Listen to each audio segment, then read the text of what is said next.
పక్క బండి గట్టి 16 మన్ను గట్టి ఏ బండే పటం కొడుకో ఎమ్మెల్యే సరకరోడ నా జీల మించినవురో ఎమ్మెల్యే సరకరోడ. అతని మాట శ్రమజీవుల బాట, అతని పాట హక్కుల దండోరా, అతని ఆలోచన ఎర్ర సైన్యం, అతని ప్రయాణం అతి సామాన్యం.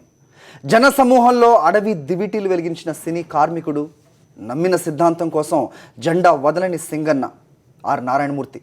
మేడే సందర్భంగా ఆ చీకటి సూర్యుడితో స్పెషల్ బ్రేక్ఫాస్ట్ షో ఈ ఉదయం ఎర్రజెండా. నమస్తే అండి. నమస్కారం అండి. సో మేడే సందర్భంగా మొదటిగా మీకు శుభాకాంక్షలు చెప్పాలి. ధన్యవాదాలు సార్.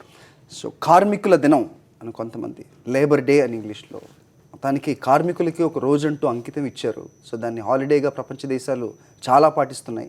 ముఖ్యంగా భారతదేశం విషయానికి వస్తే మేడేకి ప్రత్యేకమైన గుర్తింపు ఉంటుంది. ఏ విధంగా అనిపిస్తుంది సార్ ఈరోజు? చూడండి బ్రదర్, మేడేకి ఒక భారతదేశంలో గుర్తింపు కాదండి, మొత్తం ప్రపంచం. చెప్పాను. 1886లో చికాగోలో పని దినాల కోసం, అంటే అంతవరకు కూడా కార్మికులను ఓ పని యంత్రాలుగా పనిముట్లుగా చూస్తున్నప్పుడు వాళ్ళు రెస్ట్ లేదు, మొత్తం బానిసత్వం, మొత్తం హెవీ వర్క్, లాభాలన్నీ మొత్తం వాళ్ళు అనిపిస్తున్నారు. వీళ్ళకి మామూలు జీతాలు కూడా ఇవ్వట్లా. ఆ టైంలో ప్రప్రథమంగా కార్మికుల హక్కుల కోసం ఫైట్ చేసిన రోజు ఆ రోజు. ఆ చేసిన రాజు అక్కడున్న యాజమాన్యం ఎవరైతే ఉన్నారో పోలీసులతో రాజ్యంతో కుమ్మక్కై ఒక కాల్పులు జరిపారు, 5 చనిపోయారు. వాళ్ళు వేసుకున్న డ్రెస్సులు ఏమైతే ఉన్నాయో, వైట్ డ్రెస్ బట్టలు ఏమైతే ఉన్నాయో, ఆ తుపాకీ గోళ్లకు మొత్తం రక్తం చిందించి ఆ రక్తం ఎరుపుమయం అయిపోయి మొత్తం ఆ చట్టలు మొత్తం ఎరుపుమయం అయిపోతాయి. సో దాని చిహ్నంగా ఎర్రజెండా పుట్టిందండి. అంటే ఇది చికాగోలో కార్మికులు చేసిన అమరత్వం, వాళ్ళ త్యాగం, వాళ్ళ ఫలం. సో వాళ్ళ ఏం హక్కుల కోసం ఫైట్ చేశారో ఆ హక్కులు ప్రపంచ కార్మికులు చెందాలని మేడే నాడు ఎర్రజెండా పండగ చేసుకుంటున్నారండి. అయితే ఈవేళ మీరు అడిగినట్టు భారతదేశంలో గురించి అడుగుతున్నారు. అది ఫ్రెంచ్లోనా, అమెరికాలోనా, రష్యాలోనా, చైనాలోనా, ఇండియాలోనా, ఎనీ కంట్రీ ప్రపంచ కార్మికుల దినోత్సవం మేడే అయితే ఈవేళ నిజంగా మన భారతదేశంలో కార్మికులు పండుగ చేసుకునే పరిస్థితులు ఉన్నారా? లేరండి. What is the meaning of కార్మికుడు? మార్క్స్ గొప్ప మాట చెప్తాడు. శ్రామికుడు అంటే కేవలం కాకి డ్రెస్ వేసుకొని తీసుకున్నాడు శ్రామికుడు కాదండి. ఎవడైతే ప్రతిఫలం ఆశించి పనిచేస్తాడో ప్రతి ఒక్కడు శ్రామికుడు అంటాడు. మీరు శ్రామికుడే, నేను శ్రామికుడే, కార్మికుల్లోని కర్షకులని సమస్త ప్రతిఫలం ఆశించి పని ప్రతి ఒక్కరు కూడా శ్రామికుడే. అలాంటి శ్రామికులకి శ్రమకు తగ్గ ఫలితం ఇస్తున్నారా? మిగులు లాభాలు పంచుతున్నారా? నిజంగా ఈవేళ రాజ్యాంగం కల్పించిన హక్కులు ఏమైతే ఉన్నాయో, కార్మిక హక్కులు ఏమైతే ఉన్నాయో, చట్టాలు ఏమైతే ఉన్నాయో ఇంప్లిమెంట్ అవుతున్నాయా అనుకుంటే నిజంగా లేవండి. ఎందుకు లేవు?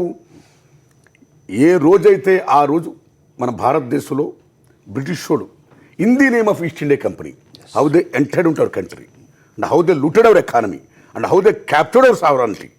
అలాంటి దశలో ఎందరో మహానుభావులు ఫైట్ చేసి Quit India, Simon go back, Vande Mataram అని నినదించారు, ఫైట్ చేశారు, త్యాగం చేశారు. స్వతంత్రం సిద్ధించింది, వచ్చింది, స్వతంత్రం తిరిగి వచ్చారు. ఈవేళ స్వతంత్రం వచ్చిన 67 సంవత్సరాల తర్వాత ఈవేళ క్విట్ ఇండియా అన్న మనమే ఏ బహుళజాతి కంపెనీలను, ఏ అమెరికన్ సామ్రాజ్యవాదాన్ని, ఏ యూరోపియన్ సామ్రాజ్యవాదాన్ని, ఏ బ్రిటిష్ సామ్రాజ్యవాదాన్ని ఎలగొట్టామో ఈవేళ మనం ఏం చేస్తున్నామండి? వెల్కమ్ చేస్తున్నాం, వెల్కమ్ ఇండియా అంటున్నామండి. అంటే ఓ బహుళజాతి కంపెనీలారా, ఓ కార్పొరేట్ కంపెనీలారా, ఓ పెట్టుబడిదారులారా, ఓ పారిశ్రామికవేత్తలారా, మీరు మా దేశానికి రండి, రెడ్ కార్పెట్ వేస్తాం, ఇక్కడ మీకు పారిశ్రామిక లైసెన్స్ కూడా అవసరం లేదు, ఏం లైసెన్స్ మేము ఇస్తాం, భూములు ఇస్తాం, సింగిల్ విండో, నౌకాయానాలు పెట్టండి, విమానాలు పెట్టండి, విద్య, వైద్య, కార్మికులు, ఫ్యాక్టరీ సమస్తం ప్రైవేట్ అయిపోయి ఇవాళ వేరే అవర్ కాన్స్టిట్యూషన్ రైట్స్. సో ఈ భూమి సంపద, ఈ మూల వనరులు, ఈ మూల సంపద, ఈ మూలవాస చెందకుండా ఎగైన్ మళ్ళా ఈ పెట్టుబడిదారి వర్గం కాపు కాస్తుంది ఇవాళ కేంద్ర ప్రభుత్వం కానీ రాష్ట్ర ప్రభుత్వాలు కానీ. దాన్ని నేను ఖండిస్తున్నా. అలా చేస్తున్నప్పుడు ఏ ప్రైవేట్ యాజమాన్యం దిగుతుందో సెజ్ల, హబ్ల, పబ్బుల, కోస్టల్ క్యాడార్ల మొత్తం దాని పవర్ ప్లాంట్స్ మొత్తం చిన్నాభిన్నం అయిపోయి పర్యావరణ నాశనం చేసిపోయి మొత్తం smell. Bhopal, what is the Bhopal? ఇవాళ కార్మికుల హక్కులు ఏం చెప్పండి? ఎక్కడున్నాయి పబ్లిక్ సెక్టర్? అసలు కార్మిక హక్కులు చెప్పాలంటే పబ్లిక్ సెక్టర్ చెప్పాలి. Where is public sector? Full private sector అయిపోయింది.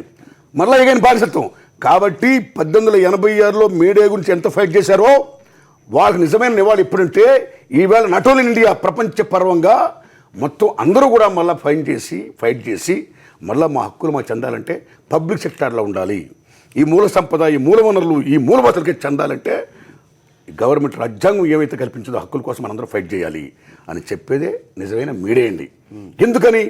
ఏ అమెరికన్ సామ్రాజ్యవాదం, ఏ యూరోపియన్ మార్కెట్ చే గోవెర్ని చంపిందో, అదే అమెరికన్ సామ్రాజ్యం, అదే యూరోపియన్ మార్కెట్, అదే భవిష్యత్ కంపెనీలు ఇవాళ అదే చే గోవెర బొమ్మను బనేల మీద తీసుకుని అమ్ముకుంటుంది.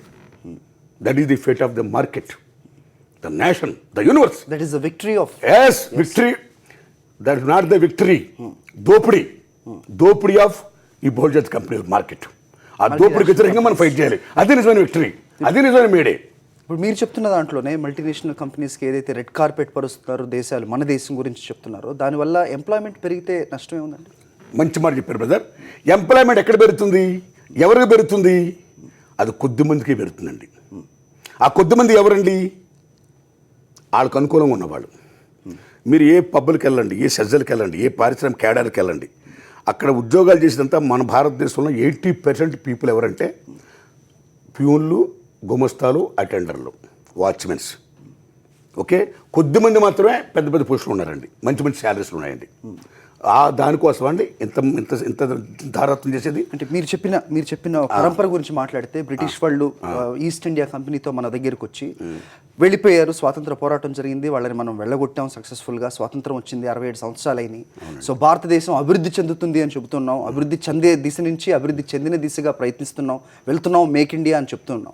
ఓకే, సో ఈ పరిస్థితుల్లో విదేశీ వాళ్ళందరూ, అంటే విదేశీయులు ఎవరైతే ఉన్నారో మొత్తం దేశాలన్నీ భారతదేశం వైపు చూస్తున్న ఈ తరుణంలో వాళ్ళు వస్తే నష్టమేంటి? వాళ్ళు చూస్తున్నారు, ఎందుకు చూస్తున్నారు అది మర్చిపోతున్నారు మీరు. మనం ఉద్ధరించాలని చూడట్లా, వాళ్ళు మన దేశం లూట్ చేయడం చూస్తున్నారు.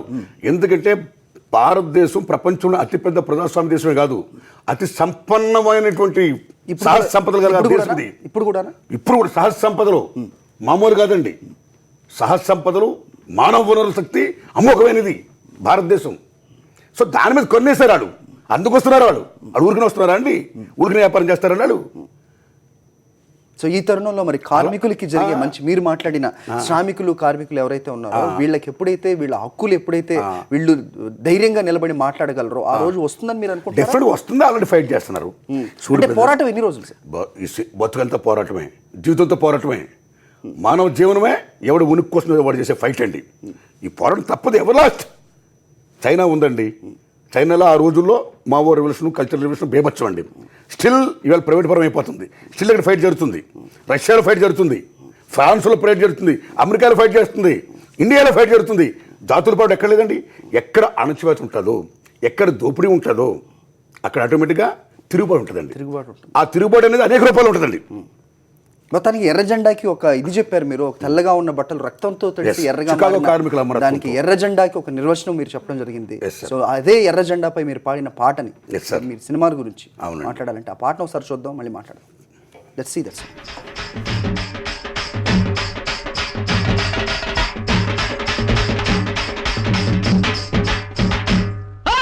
ఎర్ర జెండె నీయలో, ఎర్రనిది జెండె నీయలో, ఎర్ర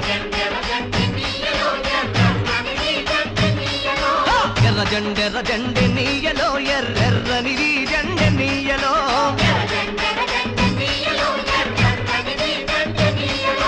పేదల పాలిటి నీయలో, మరి పెన్నిది జెండె నీయలో,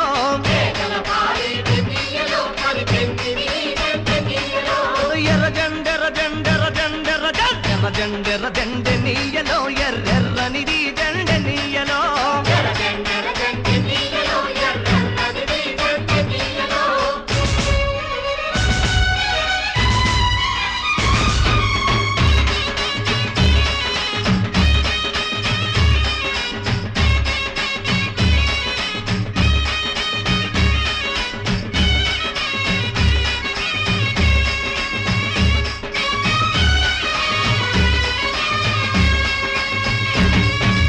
అన్నలు అన్నాలే నీయలో, మరి వెన్నెల కోనాలే నీయలో,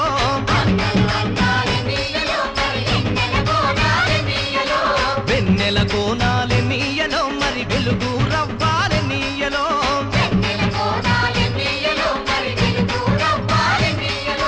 తూర్పు దిక్కుని నీయలో, మరి సూర్యుడు పొడిసిందె నీయలో,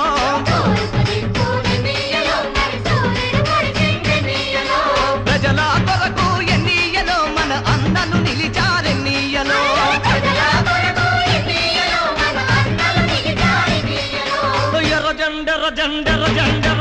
ఎర్ర జెండె నీయలో ఎర్రెర్రనిది జెండె నీయలో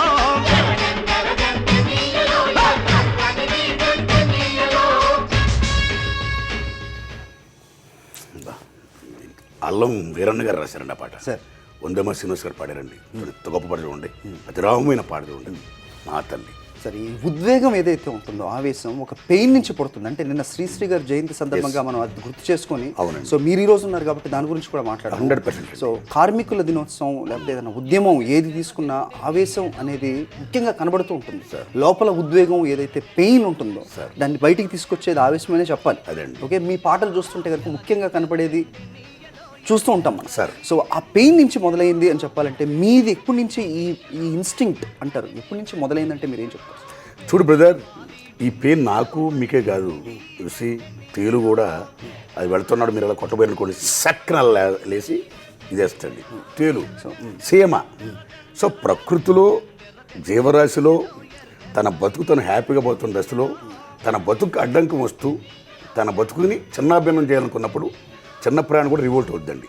అలాగే నేనా మీరా కార్మికుల కర్షకుల సమస్త జీవరాశి కూడా రివోల్ట్ అవుతారండి. దాన్ని మీరు పెయిన్ అనండి, ఆవేశం అనండి, ఉద్రేకం అనండి, ఎమోషన్ లేదనండి, బాధ కన్నీళ్ళు ఉన్న చోట ఖచ్చితంగా వస్తుంది, డెఫినెట్గా ఫైట్ వస్తుంది. దట్ ఈస్ యూనివర్సల్ ఫ్యాక్టర్ అది. ఓకే బ్రదర్, చిన్నప్పటి నుంచి నాది ఏముందండి, నా జీవితంలో ఇదొక భాగం అండి.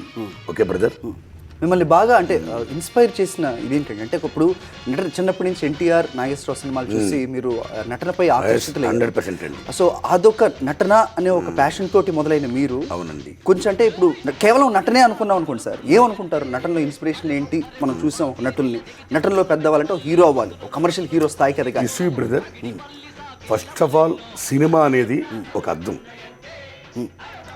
ఈ విశ్వం ఏమైతుందో, మానవ మనుగడే ఉందో, మొత్తం జీవితం ఉందో దానికి ప్రతిరూపమే ఒక సినిమా అండి, ఒక అర్థం అండి, ఫార్మేట్ అండి, మహోన్నత పవర్ఫుల్ మీడియా ఫిల్మ్ అండి. సో సినిమా ద్వారా మనం చూస్తున్నప్పుడు దృశ్యం శ్రావ్యం.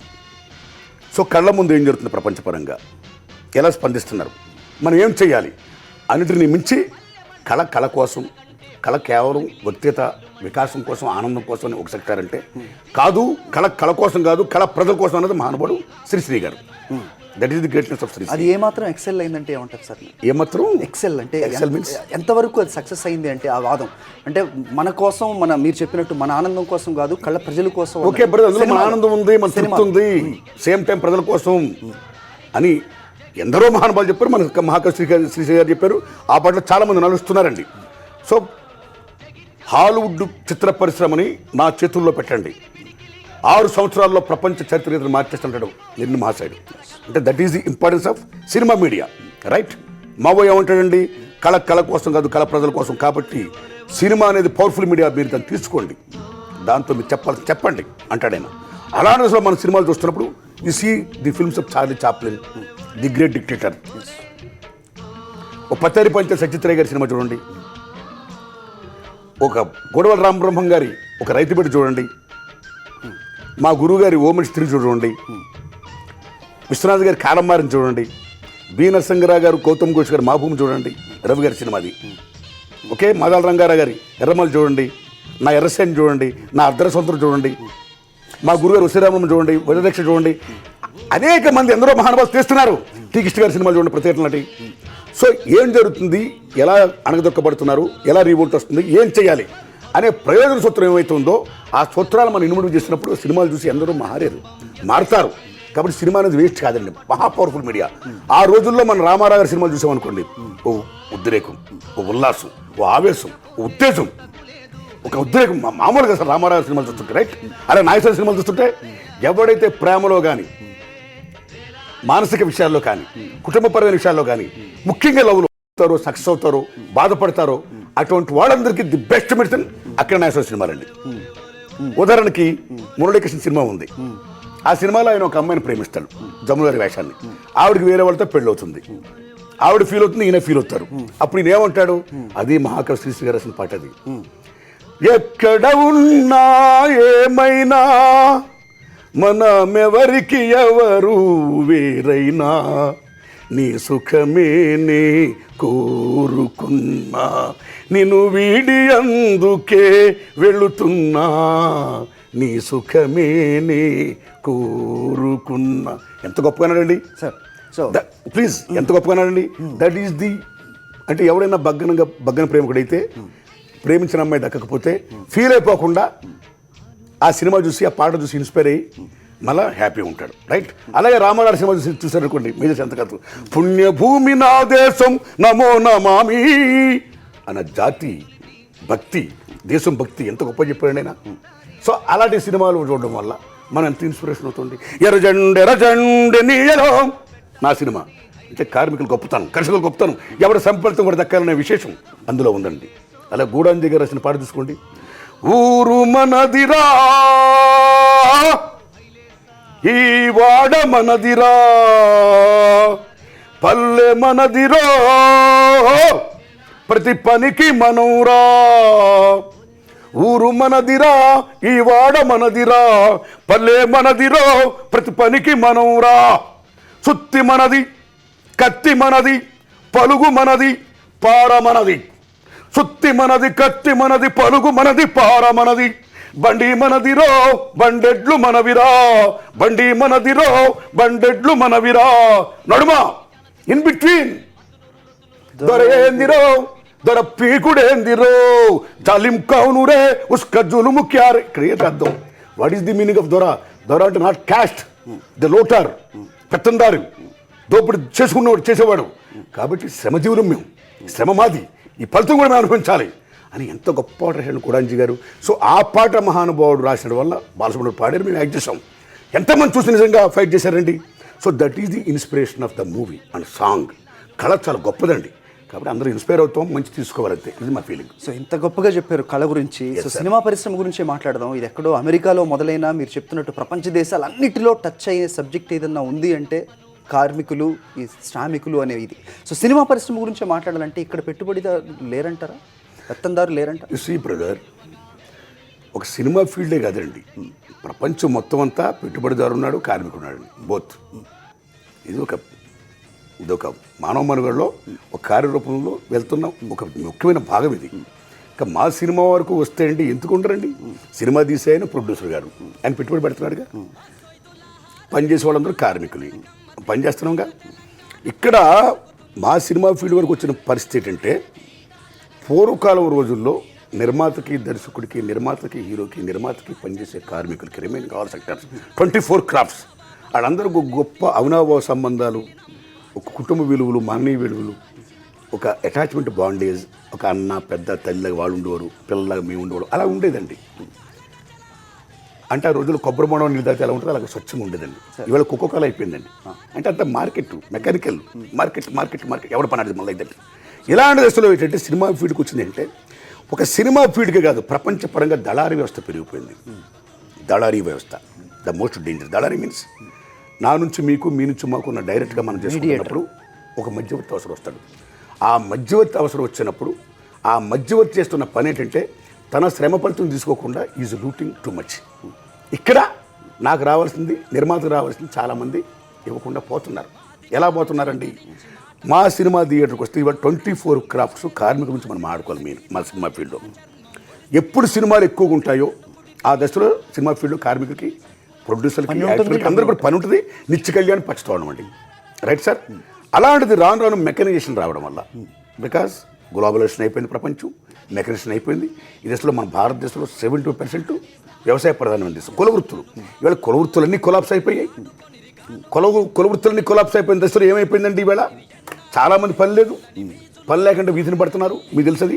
అలాగే ఈ మెకనైజేషన్ వల్ల మా సినిమా ఫీల్డ్లో కూడా డిజిటల్ ఫార్మేట్ రావడం వల్ల అనేక ల్యాబ్స్ మూసేశారు, అనేక రకంగా పనులు తగ్గిపోతున్నాయి కదా, కార్మికులు పనిచేసే పనులు. ఓల్డెన్ డేస్లో మీకు రోడ్డు వేస్తున్నారు అనుకోండి, వేల కొద్ది జనం ఉండేవారు. అరే పట్టర పట్టు హైలెస్ ఉడుం పట్టు హైలెస్, అరే పట్టర పట్టు ఉడుం పట్టు హైలెస్, ఓ ఓ పట్టకపోతే పొట్టే నిండదు హైలెస్, ఓలే ఓలే ఓలే ఓలే ఓలే ఓలే ఓలే ఓలే ఓ. దీని అమ్మ అలా రోడ్డు వేస్తా పాడుతుంటే మనకు మహాదానందంగా ఉండేది. మన అమ్మలు చేలలోకి వెళ్ళి కోతలు కొత్తుంటే ఓ కొయ్యర కోతలు అంటుంటే ఓ అమ్మ మంచి ఆనందం ఉండేది. ఈవేళ ఏంటి మిషన్లు వచ్చే కోతలకు వస్తున్నాయి. వర్క్ అంటే ఇప్పుడు పొలం వ్యవసాయం గురించి మాట్లాడారు కాబట్టి నాట్ ఓన్లీ వ్యవసాయం, రోడ్స్ కూడా మొత్తం బుల్డోజర్లు చేసి వాటి చెప్తాను. ఎవరికి పనుందండి?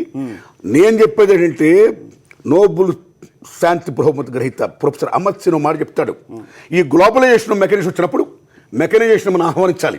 అయితే అదే మేరకు ఈ మెకనైజేషన్ వల్ల వచ్చే ఈ యజ్ఞ ఫలాలు ఏమవుతున్నాయో, ఫ్రూట్స్ ఏమవుతున్నాయో సమాజంలో అట్టడి వర్గాలు చెందాలంటాడు ఆయన. కాబట్టి ఆ ఫ్రూట్స్, ఆ యజ్ఞ ఫలాలు అట్టడి వర్గాన్ని చెందిన నాడే సమాజం బాగుంటుంది. అది కావాలని నేను కోరుకున్నా. అంటే ఇక్కడ ఉత్పత్తి చేసేవాడు ఎవడైతే ఉన్నాడో వాడు ఈ సమాజంలో ఈ మూల పురుషులు ఎవరైతే ఉన్నారో ప్రజలో వాడే ప్రొపరేటర్స్ కావాలి. అది మై ఫీలింగ్. అది నిజమైన మేడే. ఓకే, సో మాట్లాడుతున్నాం సినిమా పరిశ్రమను కూడా టచ్ చేసాం కాబట్టి దాని గురించి కూడా మాట్లాడదాం. మీతో మాట్లాడడానికి శ్రీనివాస్ అని ఒక కాల్ చేశారండి కర్నూలు నుంచి, చాలాసేపటి నుంచి. ఒకసారి మాట్లాడదాం. శ్రీనివాస్ గారు నమస్తే అండి. హలో, కాల్ కట్ అయింది, మళ్ళీ ప్రయత్నిస్తాను. నేనేమంటానంటే అదే మీరు సినిమా ఫీల్డ్కి రండి. ఇలాంటి దశలో మూల వాసులకి పనులు ఉంటే హ్యాపీ. ఇక్కడ ఎందుకు కార్మికులు, మా సినిమా ఫీల్డ్లో కార్మికులు చాలా మంది ఖాళీ అయిపోయారు. డిజిటల్ ఫార్మేషన్ అండి, రకరకాల ఫ్యాక్టర్స్ అండి, డబ్బింగ్ సినిమాలు వదులుతానండి. ఇలా రావడం వల్ల ఏమైందండి, కొద్దిమంది థియేటర్ని లీజ్ తీసుకోవడం వల్ల, ఓకే, అబ్నార్మల్ రెంట్స్ పెంచేయడం వల్ల, అన్నింటి మించి గవర్నమెంట్ ఎంసీలు పెంచడం వల్ల టికెట్ మీద ₹2. ఇంతకుముందు జీవన ప్రమాణాల దృష్ట్యా నేల పెంచి 60% ఉండేది, కుర్చీ బాధని 40% ఉండేది. ఈ నేల పెంచులు ఇవాళ 3 ఏళ్ళు చేశారు. దీనివల్ల సామాన్యులు కూడా చూసేటట్టుగా అంత అందుబాటులో లేకపోవడం వల్ల సో మెనీ ఫ్యాక్టర్స్ వల్ల ఇవాళ సగటు సినిమా చచ్చిపోతుందండి. ఈ చచ్చిపోతున్న దశలో ఈ పంగల్ హాలిడేస్ కానీ, పబ్లిక్ హాలిడేస్ కానీ, విజయదశమి హాలిడేస్ కానీ, క్రిస్మస్ హాలిడేస్ కానీ, జాన్వరి ఫస్ట్ ఇలాంటి భారీ హాలిడేస్ అన్నీ కూడా భారీ సినిమాలు రిలీజ్ చేస్తున్నారు. మార్కెట్ పబ్లిసిటీ స్టార్ కాస్టింగ్ బేబచ్చం అవి వస్తున్నప్పుడు ఏమవుతుందండి, ఎంసీలు కాబట్టి గబుక్కుని వాళ్ళు హౌస్ఫుల్స్ కావాలి. హౌస్ఫుల్స్ అవుతున్నప్పుడు ఏం చేస్తారండి, వాళ్ళకి టికెట్ మీద ₹2 వస్తున్నాయి, బాగా వస్తుంది డబ్బు. హౌస్ఫుల్ కాదని తీసిపడి తింటున్నారండి. సో మంచి సినిమాలు మామూలుగా వేసినప్పుడు ఏమవుతున్నాయండి, పికప్ అయ్యే టైంలో ఉంచితే ఓ మాతృదేవ అవుతుంది, ఓ శంకరాభరణం అవుతుందండి. ఇప్పుడు పికప్ అవ్వకుండా ముందు తీసిపడి చెప్తున్నారండి. ఎందుకని ఎంసీల వల్ల ఈ ఫ్యాక్టరీ సగటు సినిమా ఎప్పుడు చచ్చిపోతున్నారో చాలా మంది నిర్మాతలు సినిమాలు తీయట్లేదు, కొద్దిమంది తీస్తున్నారు. అక్కడ చాలా మంది తీయకపోవడం వల్లే సినిమా ఫీల్డ్లో చాలా మంది కార్మికులు ఇవాళ పనులు అక్కడ పోయింది. డబ్బింగ్ సినిమాలు వస్తున్నాయి, మొత్తం డబ్బింగ్ సినిమాలు కూడా పోటీ పడిపోయి ఇవాళ మేడే టుడే 2 డబ్బింగ్ సినిమాలు రిలీజ్ ఇవాళ భారీ సినిమాలు, గంగా, ఉత్తమ విలన్. అంటే ఇవాళ డబ్బింగ్ సినిమాలు కూడా వరల్డ్ మార్కెట్, తప్పలేదండి, వరల్డ్ మార్కెట్. సో వాళ్ళు కూడా తమిళ, తెలుగు, భారతదేశం అన్ని చేసుకుంటారండి, చేసుకున్నామండి. కానీ ఇక్కడ ఉన్న తెలుగు సినిమా బ్రతకాలంటే you must put some conditions. నాకు తెలుగు సినిమాకి మునుగడలేక పోతుంది. మాట్లాడదాం సార్. శ్రీనివాస్ కాల్ చేస్తున్నారు, రాజమండ్రి నుంచి. మీతో మాట్లాడతారు, ఒకసారి మాట్లాడదాం. శ్రీనివాస్ గారు సార్ మాట్లాడండి. మూర్తి గారు ఉన్నారు, నారాయణమూర్తి గారు మాట్లాడండి. అలాగే. హలో అయ్యా నమస్కారం, చెప్పండి సార్, చెప్పండి. నమస్తే మూర్తి గారు. అయ్యా నమస్కారం, చెప్పండి సార్. శ్రీను గారు. అయ్యా మాది రాజమండ్రి పక్కన పుణ్యక్షేత్రం అండి. అయ్యా మీరు ఇప్పుడు చెప్పారు కదా, సినిమా చూసి మీడియా ద్వారా నేర్చుకోవాలని చాలా ఉందని. అయ్యా అలాగే మీ సినిమాలు చూసి లేదా పెద్దోళ్ళ సినిమాలు చూసి నేర్చుకోవాలి, ఇప్పుడు వచ్చే సినిమాలు చూసి నేర్చుకోవాల్సింది ఏమీ లేదండి. అయ్యా ఇప్పుడు మీ సినిమాలు చూసాం అనుకోండి, మీ సినిమాలు చూస్తే అందులో మంచి మన చేయడేదో పూర్తిగా క్లియర్ గా అర్థం అవుతుంది. అయ్యా ఇప్పుడున్న పరిస్థితుల్లో సినిమాలు ఎలా ఉన్నాయంటే ప్రేమించినట్టు చచ్చిపోవడం, లేకపోతే లేచిపోవడం, లేకపోతే ఇలా మొత్తం వ్యవస్థ అంతా పాడైపోయింది, మొత్తం దరిద్రం అయిపోయింది. అవునండి. సరే, అటువంటి మార్పు వచ్చేలా చూసి మంచి సినిమాలు తీయండి సార్. మీరంటే నాకు చాలా గౌరవం, చాలా ఇష్టం, అభిమానం కూడా. నమస్కారం, థ్యాంక్స్ అండి. మంచి మాట తూర్పుగోదావరి జిల్లా. అవును, మంచి మాట చెప్పారండి. ఇవాళ సినిమా ఫీల్డ్లో సినిమాలు అలా వస్తున్నాయి కాబట్టి నేను ఎందుకంటే నేర్చుకోవాల్సింది చాలా చెప్పడం కదండి.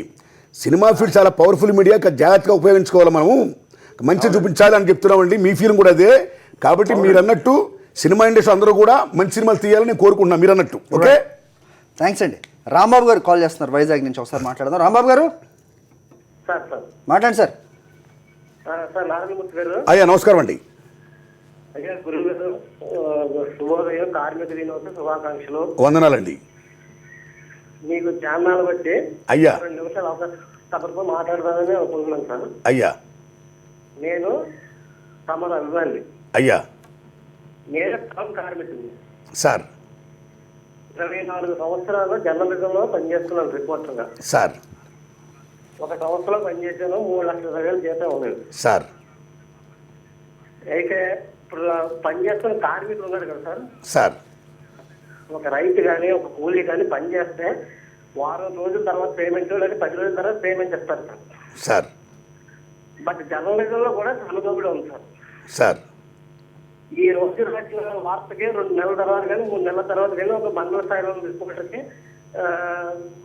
వచ్చి లైన్ అకౌంట్ రాదండి. సార్ దయచేసి జర్నలిజం మీద ఒక సినిమా చేస్తారని, నైతిక విలువలు కాపాడేలా ఒక సినిమా చేస్తారని మీకు రిక్వెస్ట్ చేస్తాను.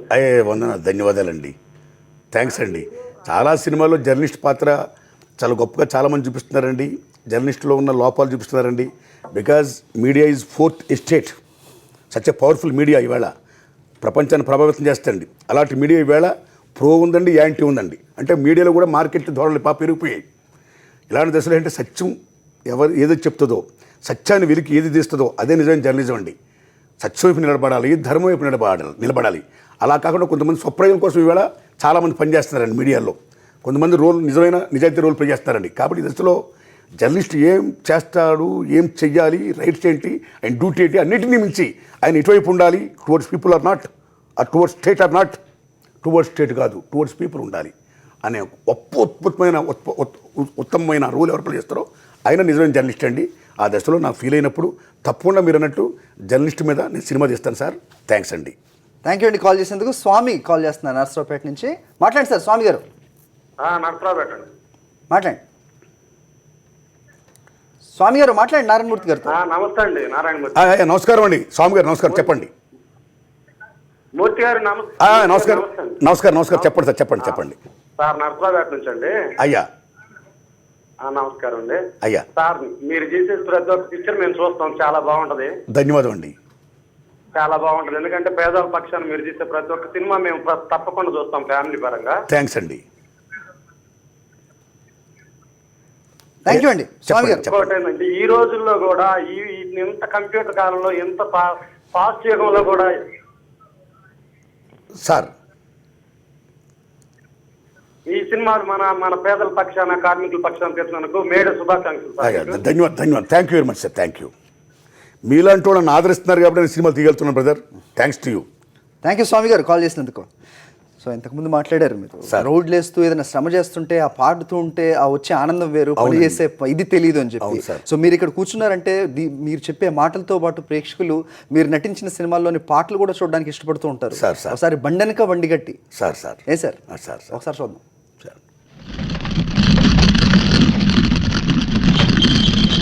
బండెనక బండి గట్టే 16 పన్లు గట్టే, ఏ పల్లె బతం కొడుకో ఎమ్మెల్యే సరుకరోడా. బండెనక బండి గట్టి 16 పన్లు గట్టి, ఏ పల్లె బతం కొడుకో ఎమ్మెల్యే సరుకరోడా. నా దీల మించినవురో ఎమ్మెల్యే సరుకరోడా.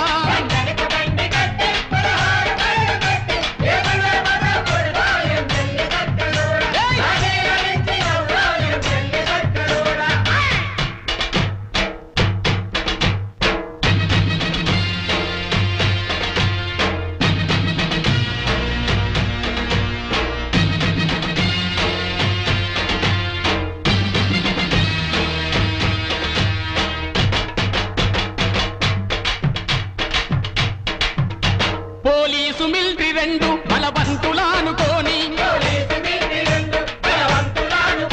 నువ్వు పల్లెలు గొత్తివి కొడుకో, మా పల్లెలు గొత్తివి కొడుకో ఎమ్మెల్యే సరుకరోడా.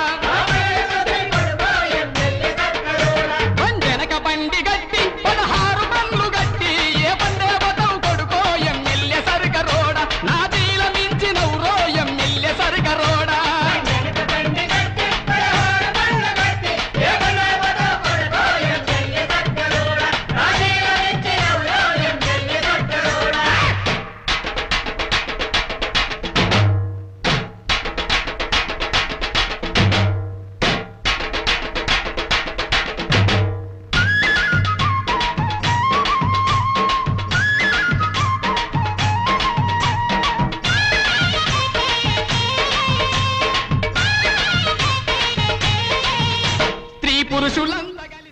సరే అండి, అది ఎంత గొప్పటంటే ఆ రోజు నిజాం కాలంలో భూమి కోసం, భుక్తి కోసం, విముక్తి కోసం జరిగిన తెలంగాణ రైతాంగ సాయుధ పోవడం ఏమవుతుందో అందులో బండనక బండిగట్టి యాదగిరి మహానుభావుడు, ఆ మహాకవి, ఆ ప్రజాకవి రాసిన పాట అండి. మామూలు ఫైట్ చేయాలి అప్పుడు ఆ రోజుల్లో. అలాగే సినిమాలో పెడుతున్నాం, సినిమాలకు ఎంతో హెల్ప్, ఎంతోమందికి ఉత్తేజం. మహానుభావుడు ఆ బండనక బండిగట్టి రాసిన మహానుభావుడు యాదగిరి గారికి, ఆ వరంగల్ శంకర్ గారు పాడిన పాట, వారికి నా వందనాలు సార్. సో కాయ కష్టం చేసి రోజంతా శ్రమపడి రాత్రి వచ్చి ఈ పాటలు వింటున్నప్పుడు కానీ, అవునండి. సో మీరు తీసిన కొన్ని సినిమాలు చూసినప్పుడు కానీ వాళ్ళు ఐడెంటిఫై చేసుకొని Definitely అండి. వాళ్ళు ఇచ్చిన సక్సెస్ని మీరు చాలా చూశారు. మామూలుగా సార్ తిరణాలు, బళ్ళు, ట్రాక్టర్లు, లారీలు సంవత్సరాలు ఆ తిరణాళ్ళు మళ్ళీ ఈ మధ్య కాలంలో ఎందుకు రావట్లేదు? మీకు యూ సీ బ్రదర్, 30 ఏళ్ళుగా నేను ఇలాంటి సినిమాలు తీస్తున్నాను. 30 ఏళ్ళుగా, సిన్స్ 30 years మొనాటిని ఉంటుంది. నేను ఎప్పుడైతే ఒక 10 సినిమాలు 15 సినిమాలు తీసిన తర్వాత ఉధృతంగా ఆడుతున్న రోజుల్లో ఇండస్ట్రీ మొత్తం నా రూట్కి వచ్చిందండి. అంటే ఇలాంటి సినిమాలు తీయడం మొదలుపెట్టారు వాళ్ళు. That is the greatness of these sort of films. ఆ ప్రజా కవులు గొప్పతనం, పాటలు గొప్పతనం, ముఖ్యంగా సినిమా గొప్పతనం. ఎప్పుడైతే బాగా ఆడుతున్నాయో నా సినిమాలు, చాలా మంది ఈ రూట్కి వచ్చి అనేక సినిమాలు తీశారండి. ఎప్పుడు నా సొత్తేం కాదండి, సినిమా నా సొత్తేం కాదు, అందరూ తీసుకుంటామండి. అలాగే చాలామంది మళ్ళీ ఒక 6-7 ఏళ్ళు రావడం వల్ల, తీయడం వల్ల మొనాటిని వచ్చేసిందండి. మొనాటిని అంటే ఓ యాపిల్ పండు ముందు మీరు తిన్నారనుకోండి బాగుంటుంది, రెండోసారి తింటే కొంచెం తగ్గుద్ది, మూడోసారి ఇంకా తగ్గుద్ది, నాలుగోసారి ముత్తుతుంది. అంటే క్రమక్షీణోపాంతర ప్రయోజన సూత్రం అన్నారు ఎకనామిక్స్లో, దాన్ని బట్టి అప్లై రైట్. అలా ముత్తేసిందండి. ఇంకెప్పుడు ఈ సినిమాలు ఏం చూస్తలేదు అన్న ముత్తేసిన వాసన రావడం వల్ల మా సినిమాకి ఆదరణ తగ్గింది, కానీ మా మీద ఆదరణ తగ్గల. ఏమాత్రం మళ్ళీ మేము బాధిస్తాం అనుకోండి, మళ్ళీ చూస్తున్నారండి. ఓ ఊరు మనదర, ఓ వేగు చుక్కులు, ఓ వేరు తెలంగాణ, కోరు తెలంగాణ, పీపుల్స్ వార్, ఇవన్నీ ఆదరించారే, చూస్తున్నారే.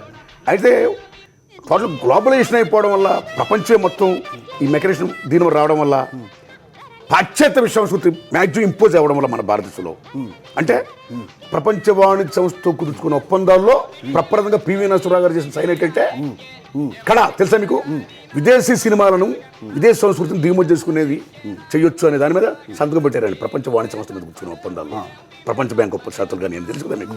సో పాశ్చాత్య ధోరణులు, సంస్కృతి ఎప్పుడైతే ఇక్కడ అయిపోయాయో, టీవీలు చూడండి, సినిమాలు చూడండి, పేపర్ ఇందాక ఆ సార్ అన్నాడు, అంటే ఇప్పుడు వినండి, ఆ సార్ ఏమన్నాడు, నారాయణమూర్తి గారు మీరు తీస్తున్నారు బాగానే ఉందండి, చాలా సినిమాలు అన్నా బూతులు గీతులు, అమ్మ తల్లి భారత చూడలేకపోతున్నాం, ఏం సినిమాలు అండి బాబు అంటున్నారండి. ఇప్పుడు మీరు చెప్పిన దాంట్లో ప్లీజ్ వినండి.